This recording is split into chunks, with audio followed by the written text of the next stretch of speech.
David Guerrilla Productions proudly presents another little surprise on camera. Champagne! No, not quite.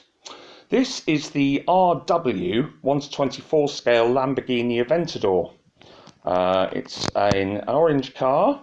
It has no opening doors unlike its Rastar counterparts that we've just seen on video, but it does have working lights.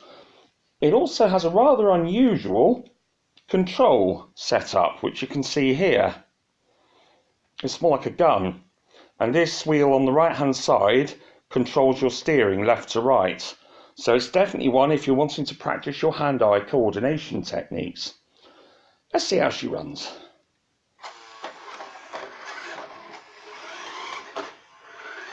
As you can see, working lights.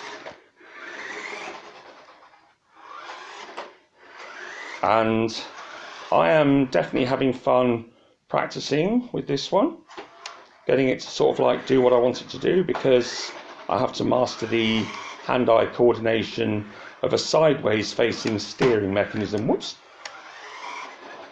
Bright lights at the front, red lights at the back. It's an orange colour, and it's 1/14 scale again, and it is the Aventador, which of course is Lamborghini.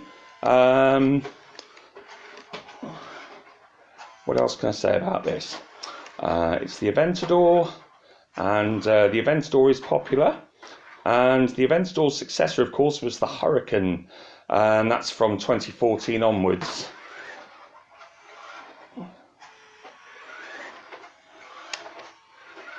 Being a little hesitant here because I'm still mastering this control unit that I've just shown you. The other cars I've shown have more traditional control mechanisms.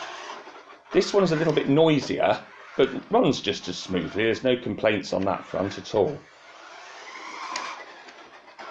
It also has a good turning circle as well. The turning circle on this is tighter, and so you can actually turn some circuits and everything. If you want to see it fit under the sofa, there we go. It does fit under the sofa perfectly well. Racing green sofa. Much motor racing, although we haven't got the motor racing or Sky Sports channel here because we don't subscribe. Much motor racing entertainment is available. Whoops! That was a bit of a ding there. Speaking of which, these are made out of high impact plastic. All of them are made out of high impact plastic. Now this has a habit not to chip if you do hit an object, as just demonstrated inadvertently there. It doesn't chip. It does scratch though if you have a paintwork colour scheme like the BMW from Rastar does. This one doesn't have a paintwork scheme. It's moulded orange plastic, but moulded orange high impact plastic. So this will not chip, and it also doesn't scratch easily either. Whereas the BMW with its colour scheme does tend to scratch but not chip. Which probably wasn't on the camera because there aren't many chips or there aren't many scratches on it, sort of thing so far. I've been lucky with that. But yes, this control mechanism does take a little bit to master, so just be patient with it. Whoops. Just as well I mentioned the high impact plastic factor there, I think. That's if that was seen on camera. There we go. And that is the RW Lamborghini Aventador, and it is basically $19.99, this one, at the popular UK retailer Smiths. I think it's $24.99 RRP, $19.99 was the sale price.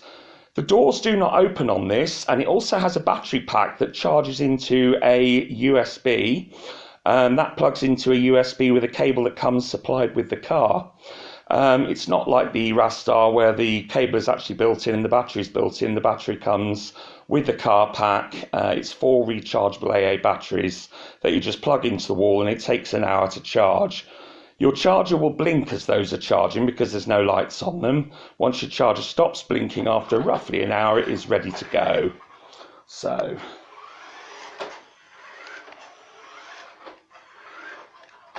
it makes a bit more sort of like of a clunky noise than the Rastar offerings, but it still runs just as nicely and as smoothly, as you can see. The clunky noise is mainly the forward and reverse mechanism kicking in, because the drive mechanism is slightly different. So that's the RW Aventador Lamborghini. and that comes from Smith's Toys, 1999, 24.99. And certainly with a recommendation from me on the basis of the fact that it's moulded high impact plastic that doesn't chip or scratch easily in this instance. The only drawback, I would say, is the clunky noises it tends to make that doesn't make it sound smooth, even though it does actually run quite smoothly.